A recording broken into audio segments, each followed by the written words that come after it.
And it's no accident that a lot of those match up really nicely to the denominations of money in your wallet. Yep. Right. It's not because that's the way people think of those denominations. Yep, that is exactly it. And the greatest thing is, do you want to add $1? Do you want to add $1? Right? So if you say you have $5, you know, and you've just went in and you get our digital blah for this, great. Okay, now we got to, do you want to add $1? Add $1 and we'll do this, right? Add $1 and we'll do this is great. That's one of the things that you can do at the $1 tier. You give something away that's simple and stupid at the $1 tier. We'll call you up and do a voicemail on your answering machine at the $1 tier. But you don't do that for the $5 tier or anything above it, right?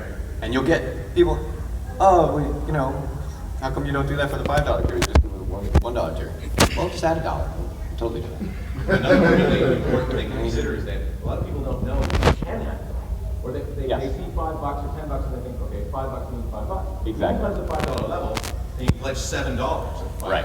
Yeah, people don't know that you can choose different levels. So you can say, you can pledge $750, but actually choose the $500 level. People don't know that. And they get very caught up in going, what I buy, you know, what I buy is what I buy. Because we go to the grocery store, you know, celery costs this much, right? There's no barter left. So if you can say, and you say on your one sheet there, this is what we're doing and this is what we're selling. Now this is where the one sheet comes in. You've stated your video has sold it, you have your tiers, you set it up, you know that this is your time frame. Now, you've got your one sheet, and your one sheet is very quickly saying, we need help. In the first sentence, we need your help, and this is why. It's the difference between a movie and a book.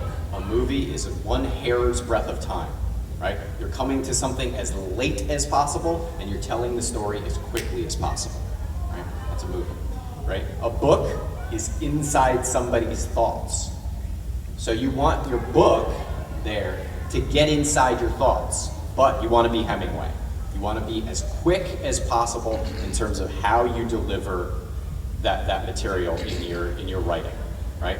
We need help. This is why. This is what we're doing.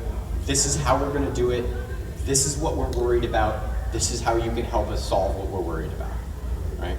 And if you do those things that quickly and succinctly, it's best. It's like somebody offered Hemingway a challenge, and they said, could you tell a 6-word story?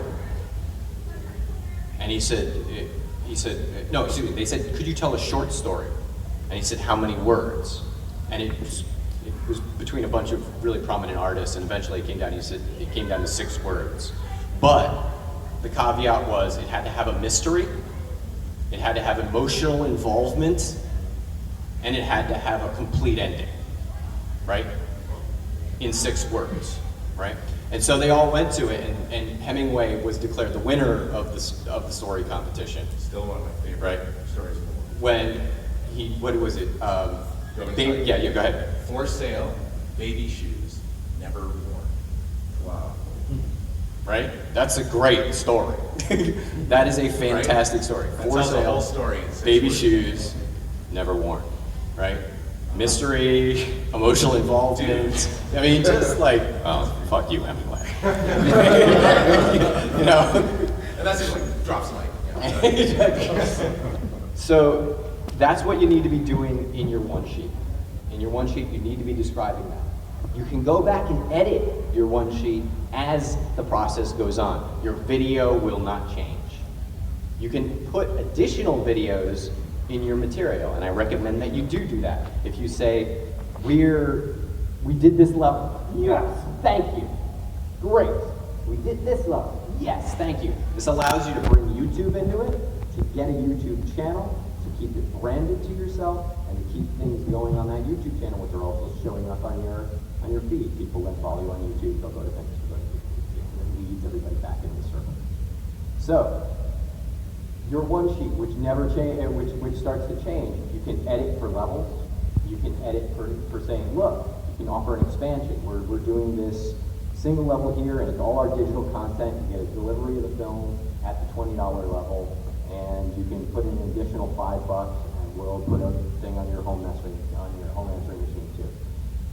as you're doing these things that are digital, this is really, really important. Go to your friends. Go to your friends' friends. Say, do you know anybody who's famous? Do you know this? Do you know that? Find things that people can do quickly and easily, that are in their skill sets, that they can deliver digitally.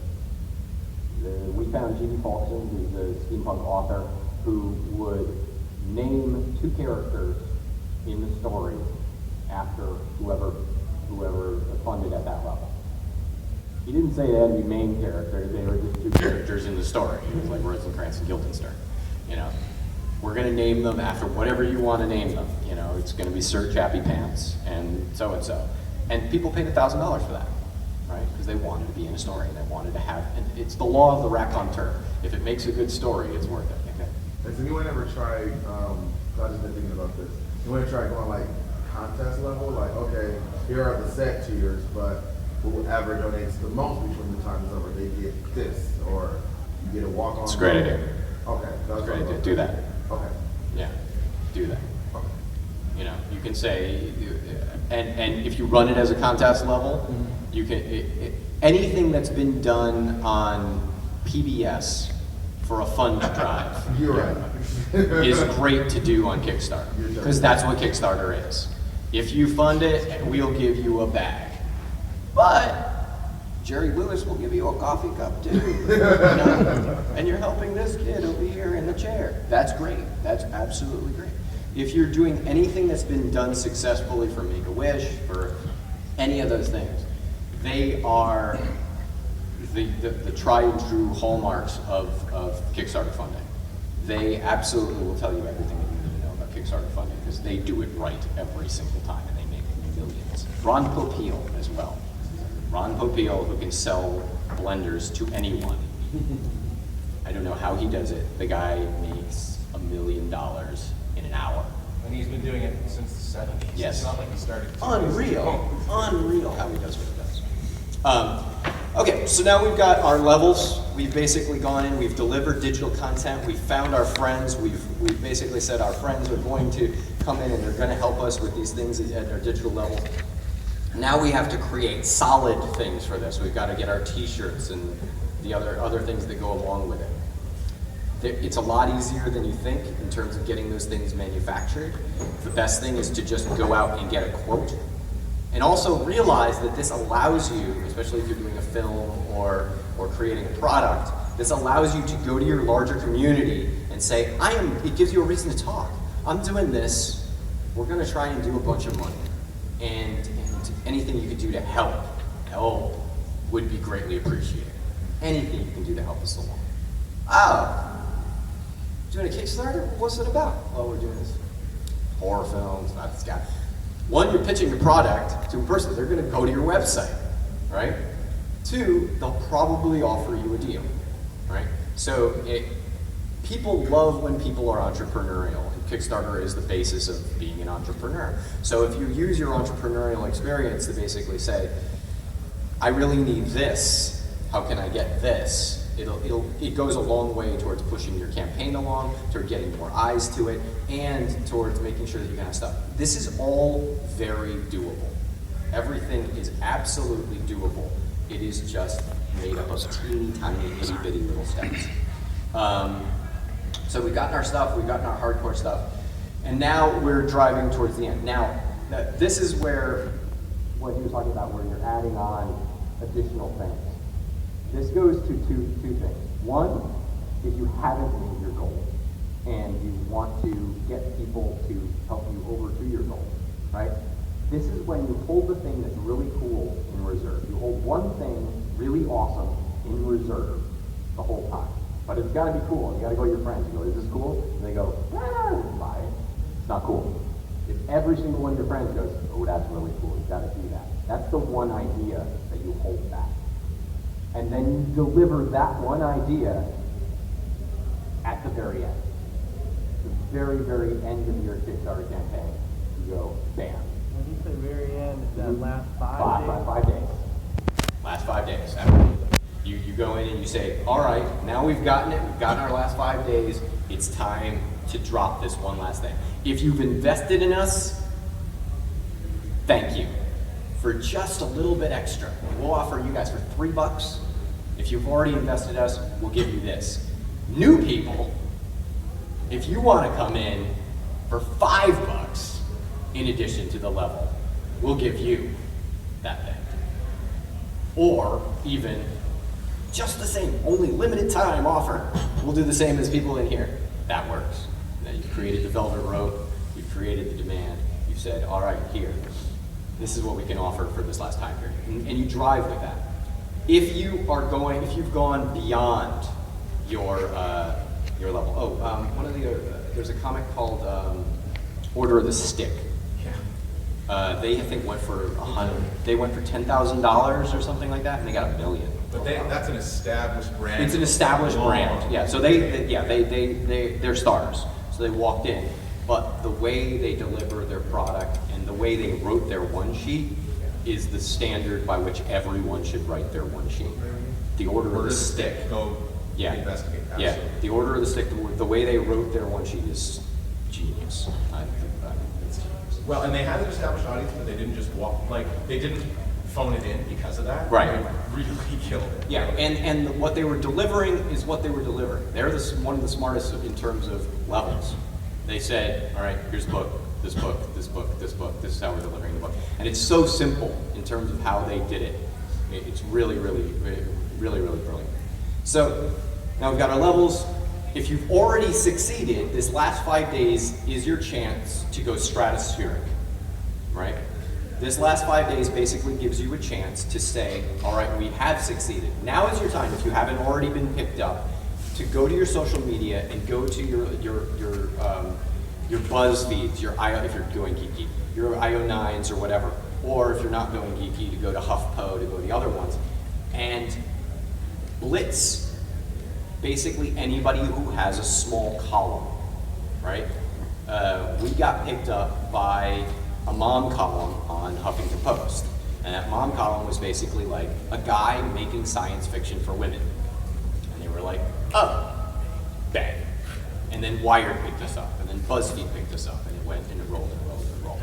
If one news source picks you up, usually a dozen will, and that goes a long way towards shoving you forward. Do not be shy, and do not turn down publicity options. Absolutely It doesn't not. look, no matter how rinky-dink the thing looks, it could be the lead into that. Yeah, absolutely. You guys, I'm a big Kiss fan, don't hold it against me, but in their early days, they played anything and everything, any venue, and it took them ages to break out, and when they finally broke out, it was some rinky-dink little publicity stuff they pulled that really meant a lot to the people in the tiny town that they did it, that just went national. And you never know where your breakout moments. And they're brilliant.